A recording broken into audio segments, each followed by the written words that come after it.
This is the second stream where I talk about this bad boy, which is the Mr. Suit. I'm gonna turn around and show you that this is the PVD. Look at the fingerprint. Oh, you can see the stream. Nice. And this one has the chamfered edges. They reflect the light. So in terms of this keyboard, I'll run it down from the top. The build quality is stellar. I don't expect anything else out of Owlstabs at this point. Of course, the Voice 65 is okay. The Jelly was better, and this is a pretty solid package. There are no machining marks or anything like that. This unit right here is not E-white, but has like a texture to it called baby coating. I looked it up. Baby coating is not a thing. Don't worry about the build quality. The assembly process is a little complicated, but my screws fell out. They always have done this with the Voice 65, the Jelly, and this suit is no exception. There's a top assembly that you got to put together. It's using gasket socks made out of rubber. The JST connector is a little hard to get installed, but all I do is I take like something that's not metal and I kind of just guide the wire in and then I close it up. In terms of sound, this is where a lot of people ask about this versus the Frog. The sound of this versus the Frog is more top mounty, and they're using those little peen connectors, but it's basically top mount. It's like a gasket top mount. It's more gaskety and more flexible. So between Mr. Frog and this, the sound here is that especially if you use PE foam, it has a jelly sound but not as marbly. It sounds more like a keyboard in my opinion. It's harder to get tired of. You do not need to build it with case foam. You do not need to build it with PCB foam. You do not need to build it with PE foam. You can do it without. Lightning did a build with inks and no foam and it sounded pretty good. I right here have the PE foam and I do like the signature of the Mr. Suit with the PE foam, the sound signature. It sounds pretty good. It sounds very different from other TKLs. So now you can have like more keyboards if you want kind of this sound and another TKL sound. It won't feel like you're overlapping. Feel of this board. This has no case foam and there's a reasonable amount of flex in there, right? I'm not bottoming out. I don't bottom out in any config even if there's no case foam. The spacebar is my least favorite thing about this board. As you can hear, there's some kind of like resonance in there. I don't know what it is. Maybe the switch. We're using Owlswitches in here, which are the Tungstens, which are full nylon long pull. And back to the sound, the board is very loud, which is not my preference. I lean a little bit more quiet. I still appreciate clack, I still appreciate thought, but the high frequencies that come out of the Owlswitches in the palm, in the PE foam, in this board are a little sharp to my ear and a little grating. Some people love the sound though.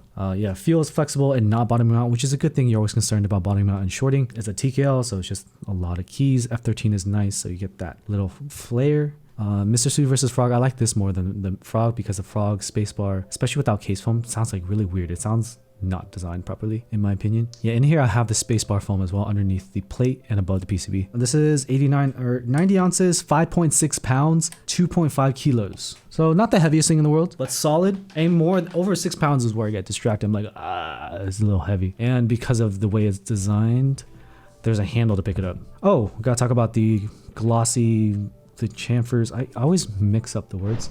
What the chamfers do is it reflects the light. If you see right here, it looks like there's perky RGB. There is not. It's actually the monitor to my left. You see camera left. It's showing the build guide right now, so it's white. See how the light reflects? Gives that extra little pop. Is it necessary? Absolutely not. If you need to save the $40, you need to save the $40. Nice little ad, not too gaudy, but some people might think it's gaudy. It's up to personal preference. And in terms of my unit, dude, this thing's not centered. I don't know what's up with that. They said I can unscrew it and fix it. I don't want to unscrew it because I have to take off the plastic. It's definitely a nice look at night. Nice little pop. Yeah, I definitely like the glossy or the chamfer because it makes it a little different. It's like a not gaudy way. There's no badge on here. There's no like weird keys, like weird layout. It's just like a TKL with an extra little flare. Some people would not like the look. Oh, I didn't talk about the look. The look of this board, man. This is cool, but also it's very angular, so some people might not like it. What's cool about this weight is it's recessed, right? The case is actually the thing that's touching. This is not, so it's less likely that you'll scuff this up. And the knock test, because there's so many freaking parts in here. It is what it is. It doesn't shake, like you don't hear anything when shaking it. Hope not. Yeah, no shaking, no shaking. It's just when I hit it, just because there's like a top assembly, which is 2 parts, as well as the bottom case and a bunch of pieces for the weight. The Owlstabs for me ticked.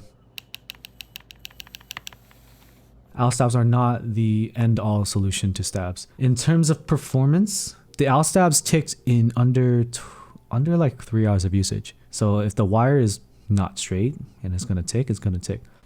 So the cool thing about this wire is that you can bend it and it'll retain its shape. It's the same material as your phone SIM card.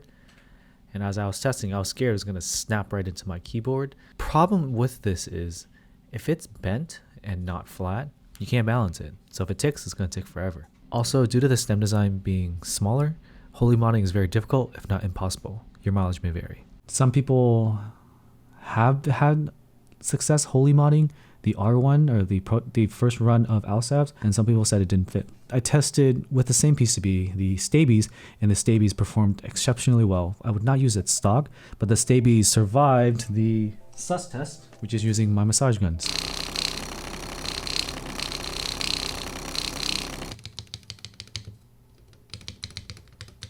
Yeah, we are all crazy after. Solid stabilizers that do not need holee mod. And someone in the chat also said you can't really holee mod Stabies anyway. The Petker is saying the Owlstabs are just hit or miss. If you hit, then you won't tick and you'll never tick. But if you miss, it will tick forever. Someone else in my server also had ticking issues with the Owlstabs. You can use the owl wire. You could, but I think a lot of the benefit of the Owlstab is the fact that it is a smaller hole. Yeah, it's just like a smaller opening so the wire moves less, but you can do your mix matching, it's just expensive. The housings are special, the stem is different memory, in my opinion.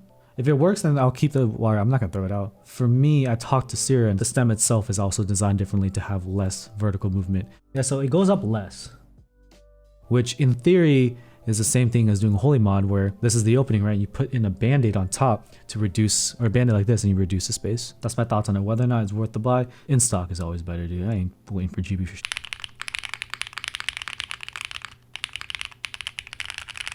the holee boba.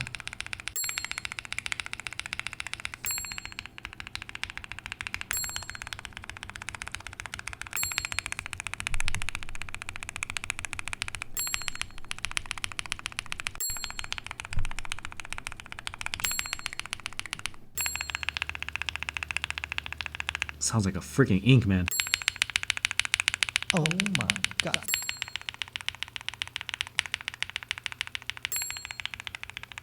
Yeah, so those are the quick little tests that we have here. I think overall you're gonna hear that, especially with the palm and the P foam and no case foam. Even with the case foam, it's just as loud. Yeah, so this is sound with PE and just spacebar foam. Yeah, that's it.